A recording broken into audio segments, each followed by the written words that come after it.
बुद्ध की कहानियां भले ही आज के समय की न हो, लेकिन उनकी कहानियां मानवीय भावनाओं से जुड़ी हुई हैं। इसीलिए वे आज भी हमारा मार्गदर्शन करते हैं। यही कारण है कि बुद्ध की कहानियां अत्यंत लोकप्रिय हैं। इसीलिए आज हम आपके लिए बुद्ध की एक लोकप्रिय कहानी लेकर आए हैं, जिसका शीर्षक है जब कोई अपमान करता है। यह जीवन से जुड़ी कहानी है और इसलिए सभी को पसंद आती है।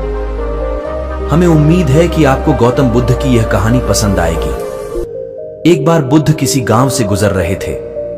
उस गांव के लोग उसे पसंद नहीं करते थे। उन्होंने बुद्ध को घेर लिया और गालियां देने लगे। सबसे ज्यादा गुस्सा गांव के नेता को हुआ। उसने उल्टे बुद्ध को गाली देना शुरू कर दिया, लेकिन बुद्ध इस सब से बेपरवाह होकर मंद मंद मुस्कुराते रहे। सरदार बहुत देर तक बुद्ध को गालियां देता रहा, लेकिन कुछ देर बाद उसका मुंह सूखने लगा, जिससे वह चुप हो गया।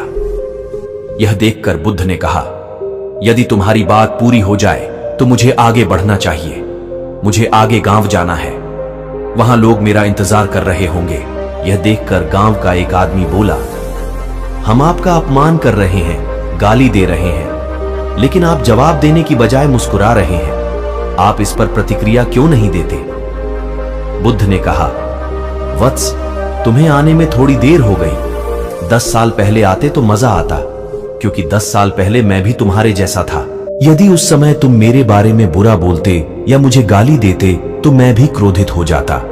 इससे ज्यादा तो मैं तुम्हें गाली देता।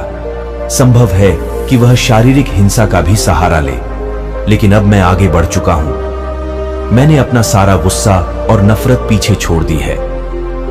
अब मैं उस जगह पहुंच गया हूं जहां तक आपकी गालियां नहीं पहुंच पाती। तुमने मुझे गाली दी, यह तुम्हारी भावना है, लेकिन आपकी भावनाएं मुझ तक नहीं पहुंच रही हैं। मुझ पर इसका आरोप तभी लगाया जाएगा जब मैं इसमें भाग लूंगा। एक बार मैं उन्हें स्वीकार कर लूं, लेकिन मैं आपकी इस हरकत से तटस्थ हूं, इससे कोसों दूर हूं। यही कारण है कि मैं अभी भी पहले की तरह शांत हूं। यह सुनकर सरदार बोला, अरे ऐसा कैसे? मैंने तुम्हें गालियां दी हैं और पूरे गांव के सामने तुम्हें गालियां दी हैं। फिर इसे लेने या न लेने का क्या मतलब? बुद्ध ने कहा, वत्स, मैं कल एक गांव में गया था। वहां लोगों ने मेरा उपदेश सुना। वे बहुत खुश हुए। ग्राम प्रधान मेरे लिए मिठाइयां लेकर आए और मुझसे खाने का आग्रह करने लगे। मैंने कहा, मेरा पेट भर गया है, इसलिए मैं इसे स्वीकार नहीं कर सकता। यह सुनकर वह व्यक्ति मिठाई वापस लेकर चला गया, क्योंकि जब तक मैं कुछ न लूं, कोई मुझे कैसे दे सकता है? इसमें मेरी सहमति तो आवश्यक है ना? हां, यही तो है। एक आदमी ने बुद्ध का समर्थन किया। बुद्ध ने फिर पूछा, जब मैंने मिठाई लेने से इनकार कर दिया तो उन्होंने इसका क्या किया होगा? हो सकता है उसने अपने परिवार के बीच मिठाइयां बांटी हों। एक व्यक्ति ने उत्तर दिया। बुद्ध ने कहा, तुमने ठीक कहा। ठीक उसी मिठाई की तरह तुम मेरे लिए गालियां लेकर आए हो और चाहते हो कि मैं उन्हें स्वीकार कर लूं, लेकिन भाई, मैं उन्हें नहीं लेता। अब बताओ, तुम उनका क्या करोगे? इसका उस शख्स के पास कोई जवाब नहीं था। बुद्ध ने फिर कहा, मुझे तुम पर दया आती है वत्स।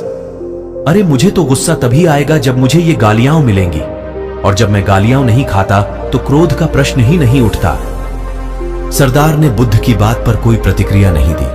शायद वह कुछ सोच रहा था। बुद्ध ने कहा, मैं अपनी आंखों से देखता हूं कि गाली एक कांटा है जो देने वाले और लेने वाले दोनों को क्रोध से पागल कर देती है। तो फिर तुम ही बताओ, मैं आंखों से भी कांटों पर कैसे चल सकता हूं? आंखें रहते हुए मैं गालियां कैसे खा सकता हूं? और होश में रहते हुए मैं क्रोध कैसे कर सकता हूं? अतः मुझे क्षमा कर दो वत्स, मैं तुम्हारा उपहार स्वीकार करने में असमर्थ हूं। इतना कहकर बुद्ध ने हाथ जोड़ दिए।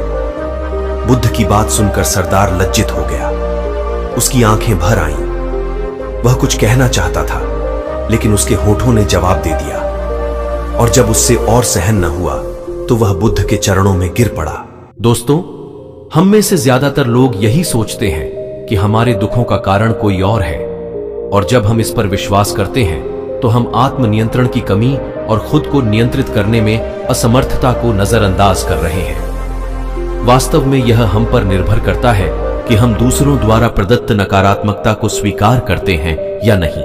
यदि हम नकारात्मकता को स्वीकार करते हैं तो हम अपने पैरों पर कुल्हाड़ी मारते हैं, और जब हम उसे अस्वीकार कर देते हैं तो घृणा, क्रोध, हिंसा सभी से मुक्ति मिल जाती है। दोस्तों, हम आशा करते हैं कि आपको यह बुद्ध कहानी जब कोई अपमान करता है पसंद आई होगी।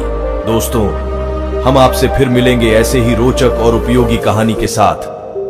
तब तक आप जहां भी हों खुश रहें और खुशियां बांटते रहें। नमो बुद्धाय।